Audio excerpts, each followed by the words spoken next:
એસઆઈઆરની કામગીરીનો ભ્રામક પ્રચાર। એસઆઈઆરના ફોર્મ ન ભર્યા તો આધાર, પાન, રાશન, આયુષ્યમાનનો લાભ નહીં મળે એવો ખોટો પ્રચાર કરાયો। લિંબાયત વિસ્તારમાં રિક્ષાઓમાં લાઉડસ્પીકરનો ઉપયોગ કરીને આવી ભ્રામક જાહેરાતો થઈ। રિક્ષાઓ પર કોઈ પક્ષ, સંગઠન કે જૂથનું નામ, બેનર કે પછી ધ્વજ નથી। વિડીયો વાયરલ થતા જિલ્લા કલેક્ટરે તપાસના આદેશ આપ્યા। ચૂંટણી અધિકારી એ ચૌધરીએ પણ નિવેદન આપ્યું। આવી કોઈ ગતિવિધિ કે નિર્ણય ચૂંટણી પંચે લીધો નથી। આ પ્રચારમાં કહેવામાં આવેલી બાબત સદંતર ખોટી છે। એસઆઈઆરની કામગીરી મતદાર યાદી સુધારણા માટે છે। સીસીટીવીના આધારે ટીમ બનાવીને તપાસ હાથ ધરાઈ છે। આ તપાસમાં જો ખોટું હશે તો કાર્યવાહી થશે।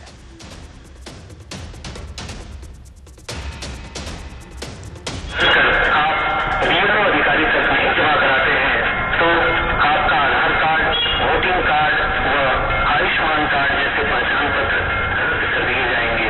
इसलिए यह वोटिंग कार्ड बनाना अति आवश्यक है।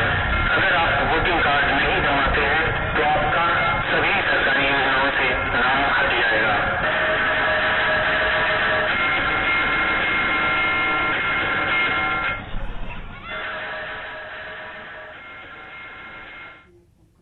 ખાસ કરીને જે સીસીટીવીમાં રેશન કાર્ડ, આયુષ્યમાન કાર્ડ જેવા કાર્ડ લાભાર્થીઓ માટેના કાર્ડના લાભ મળતા બંધ થઈ જશે એનું જણાવે છે, પણ એવું કોઈ ચૂંટણી પંચ દ્વારા એવી કોઈ સૂચના આપવામાં આવેલ નથી।